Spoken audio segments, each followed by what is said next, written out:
do the trick. G'day everyone. So where I'm at right now, I have my axle stands, I have my brake lines off.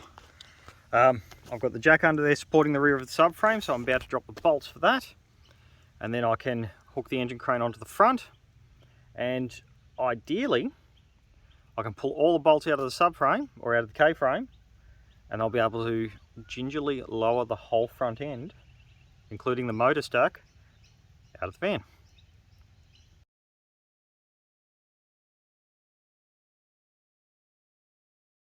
Okay, so now I've got the engine crane hooked up supporting the front. I've got the jack hooked up supporting the back. Nissan gave us these nice little spots here, which are perfect for lining the engine crane up on. Yes, it's an engine crane, it's sold as an engine crane, even though I'm using it to lift a motor. Please don't be mad at me, it's just what it's called. So yeah, I've got the park neutral position in what seems to be the neutral position. The only thing I've got to remember that's connected is that one plug right over the back corner here. That should be, by my inspections, the very last thing connected to this car. So realistically I can just pull the whole lot off now, just drop the whole lot out, and wheel it forward. As you can see, I've got more than enough room in the guards here. So once that lowers the last couple of inches, get you out of the way, that lowers the last couple of inches, I'll have more than enough room to hopefully swing the whole thing out. And once I got it safely down or lowered, I'll pull the rest of the bolts out the top of the suspension, because as I said in the last video, you leave them in just to give you that last bit of fail-safe to hold it to the car. Okay, so on to getting the bolts out.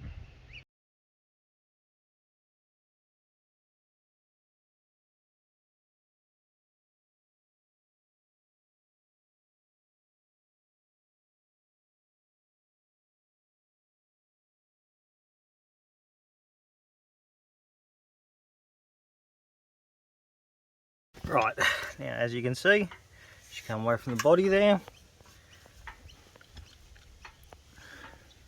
Looks like she's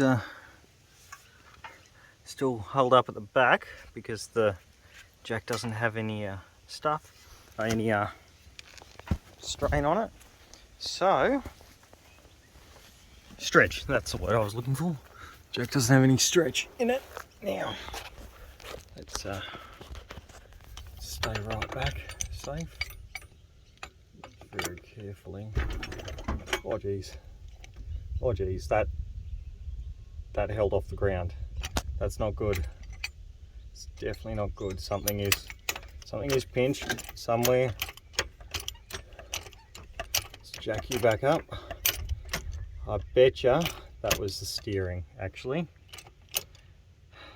Now looking at it, I bet that was the steering. But let's take some tension up and go and reassess. Okay, so it looks like at the back here, I was right.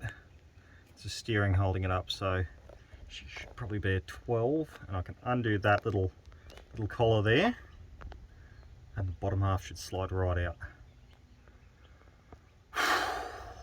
Panicked for a moment. Let's go have a look at the top of the motor though, double check that nothing else is holding it up the back, because this has dropped a significant part away from where I needed it, and I might be able to lower the front as well, just to get this out that last little bit. Also looks like this bracket here is holding the high voltage cable to the body, so that'll need to get moved, because I couldn't see that before where it was. I don't want to tear that high voltage cable, because that stuff's expensive. Okay, the other side, let's go with an almighty pop. So hopefully I can catch this side on there. That's one. And then the battery frame. So this one that's going to hold me up.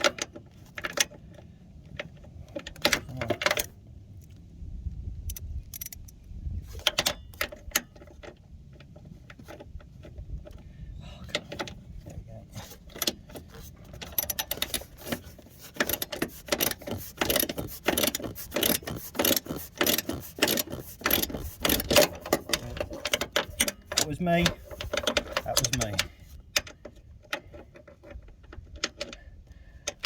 Now, it goes without saying, keep all your fingers and toes away from things that are going to squish you.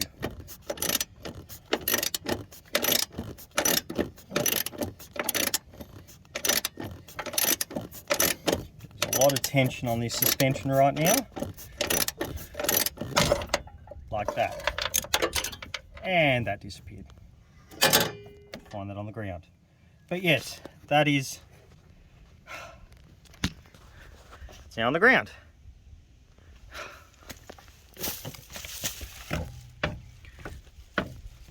Okay, cool, that's free.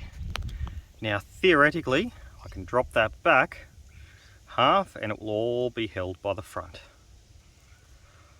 And that one cable that I can't disconnect.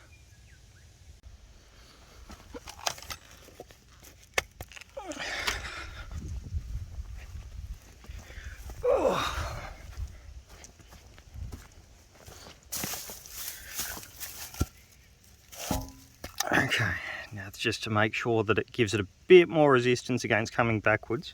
That is a big gash in there. A bit more resistance against coming backwards if it does decide to come that way. Hopefully it doesn't. But I'm not going to have my fingers or toes anywhere under there. You can see how much weight is already on this engine crane because it's starting to tip it. It's not going to tip. It takes a lot to tip one of these, but if you don't think you're getting anywhere, just take a look at stuff like this, how much that's moved. That was on the ground before. Okay, I'm going to be as far back out from under the car as I can be. Oh, squish me, Jack. Of course I did. But that steering component came free. That's a good thing. I always hate this kind of bit. It does scare you a little bit when you've got something that's that heavy. Just swinging in the breeze.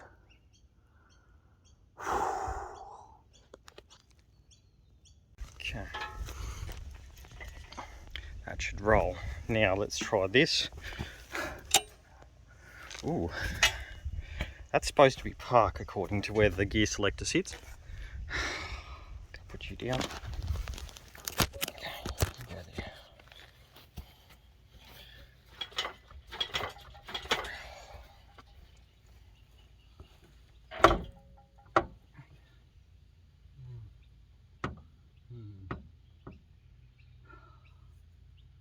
Don't make me do it that way.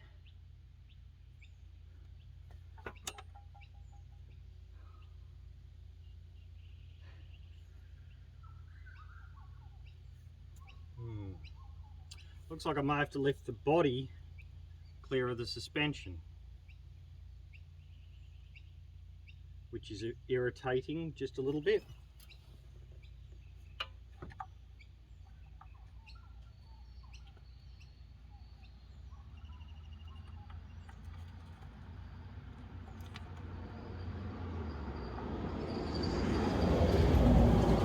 Yep, I'm going to have to lift the body clear of the suspension, which makes things a little bit more interesting and a little bit more difficult. But we'll get her out today.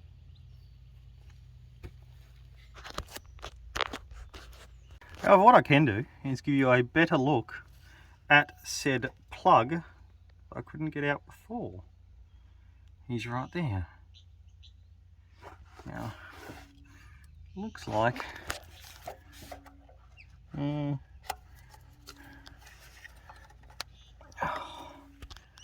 exactly sure how to undo him.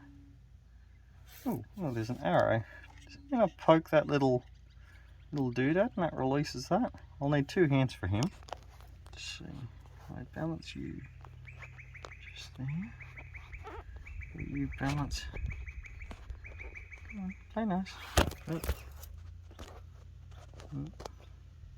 There you go.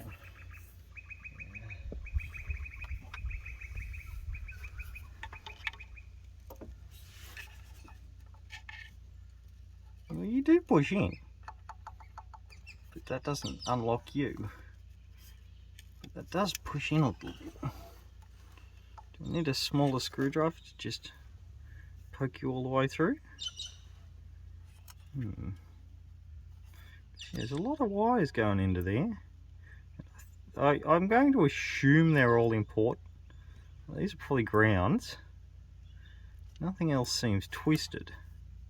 So I don't think they're can lines, because none of them are that standard like twist directly around itself, which normally happens straight out of the plug. But I'm also going to assume you're important, so I don't want to cut you.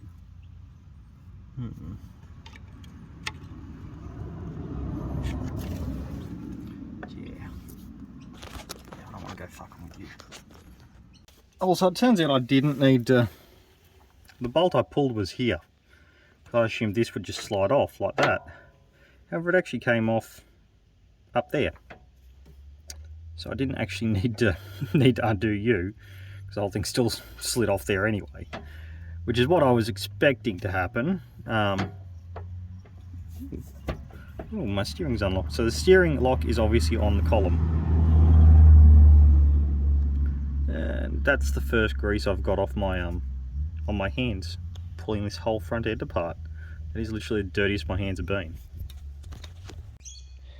Okay, so that loom, that plug I was struggling with on the side of the motor, just there, just popped off. I literally gave it a wiggle and it just came off. So I don't know what happened, but now the whole subframe is disconnected.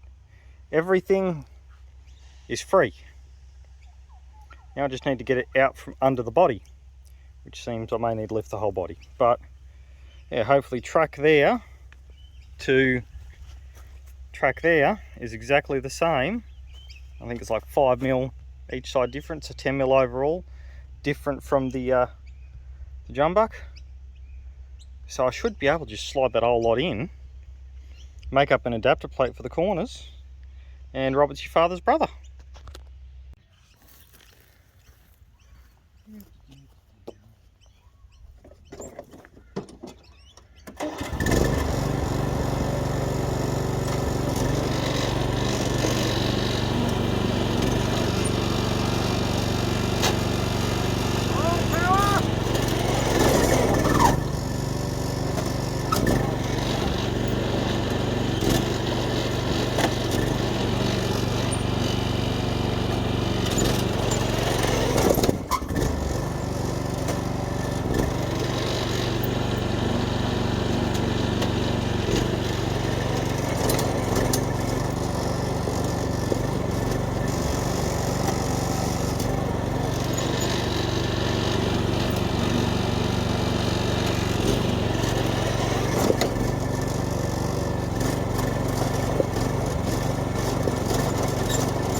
That didn't work.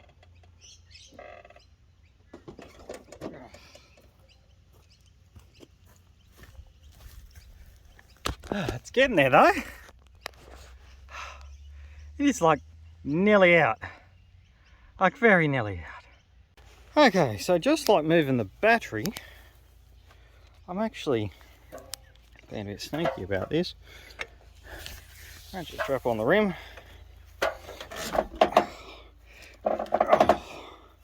I'm getting there most of the way out, very, very slowly. Just one wheel roll, put the chock in. I need both hands for it though. Other wheel in, put the chock in.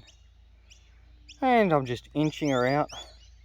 It's taken me about 45 minutes so far to get her this far. The sun's starting to go down, which is annoying. It's 3:30. But yeah, slowly getting there. Just very slowly, very slow. Okay, so before I disconnect it, this is a horribly dodgy way to do it. Never do this. So I've strapped around the suspension tower, which is a high point. I've then jacked it up, and I now have it sitting on the jacking points there. Now once I get this engine crane out of the way, I'm going to be nowhere near this in case it does fall off, because this is a very dodgy way to do this. So I've got it sitting on this side, but as you can see, the angles aren't great, but I now have the clearance under the car to wheel that out. And on the other side, again, I have the clearance to get everything out, but I don't want to be near this when I do, because this is a really dodgy way, and this is why you really want to hoist when you're doing this sort of work. So I don't want to be anywhere near this in case it falls off. Do not copy me, do not do this. This is a really dodgy way to do it. Right, so I've got it another probably foot forwards. It's real sketchy. It just wobbled before, like it regained itself and sat right, but oh, made my heart jump in. Like, I mean, at the moment I am pulling from all the way back there, so if it does drop, I am a long way away from it actually dropping. I just don't want it to damage anything, because I've taken so much effort to get it to this point. I don't want it to just fall and crush that, because that would be disheartening. But yeah, getting there slowly. Okay, so the thing about this stuff is now I've got it free of the body, I should in theory be able to just get on the removalist dolly underneath it and just tow it. So I'll just go rig that up a better way, I just realised, and then let's give it a send.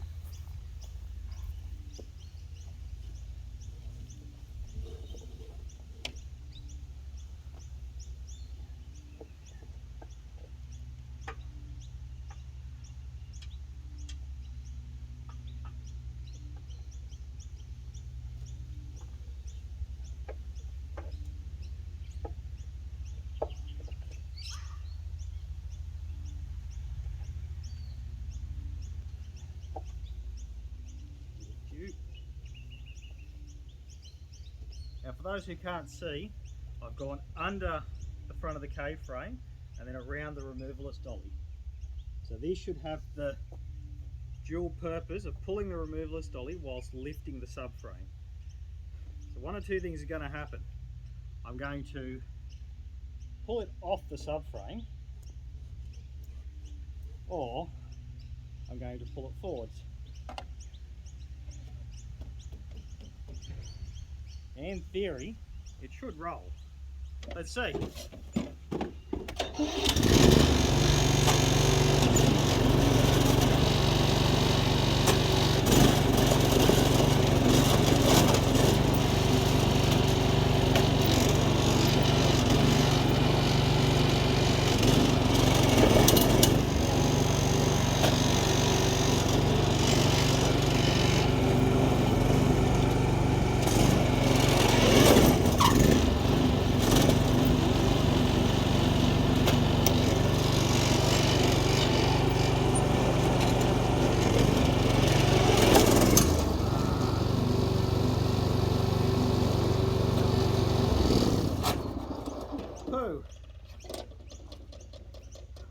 Well, we knew that was going to happen eventually.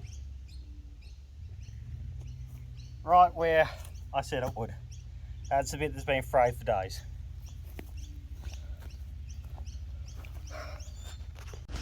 Okay, I'm seriously running out of ways to film this. So they will be leaned on the dolly against my bin. You're on a wide angle, sweet. Okay, so I've got the chassis cradled. See if I can pull it.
nearly out. That's the annoying thing.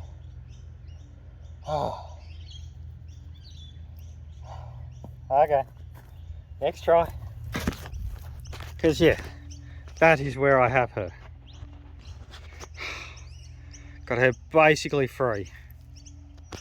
Okay, so I've got it out. It was just manhandling. Manhandling, I got it out. So now I'm lowering this back down to a reasonable height. So yeah, getting it down to a reasonable height so it's not unsafe anymore. And yeah, so I'm glad that's out. That was a pain in the ass. There we go. She's out on the ground. Got the jack stands back under here at a more acceptable height. So she's stable. They're actually in a very good spot too. So next will be ripping out the back. But yeah, that was a nightmare. Utter nightmare. But yeah, she's out. Well, that was harder to get out than I thought it would be. So end result is that the motor's out. Now I just need to figure out how to squeeze it into the jump buck. Realistically, I'm going to drop the jump buck K-frame. I'm then going to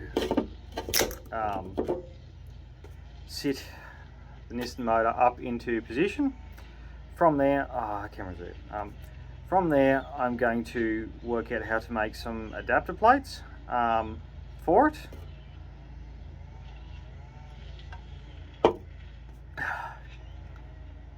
Once I made some adapter plates, I'll bolt everything back together, and hopefully it should just sit up in position on the whole K-frame and be good. So if you liked this video, even though there wasn't really much, I can't even remember what I filmed and what I didn't. There probably wasn't a great deal of help in this video, mostly me just being an idiot, just dragging stuff with the mower constantly.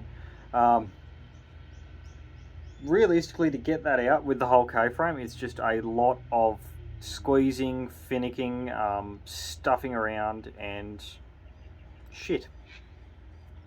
So yeah, hopefully you have enjoyed this series about me getting the motor out, because it has been a pain. I've enjoyed making it though.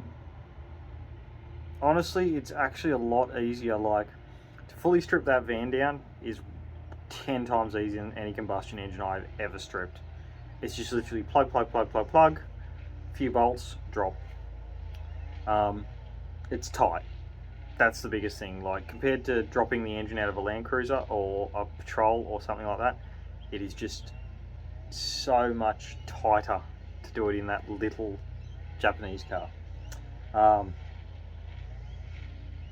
But yeah, small cars, small engine bays. Big cars, big engine bays. Like, 6 of one, half dozen the other. So yeah, please like, subscribe and share this video, and all hail the algorithm.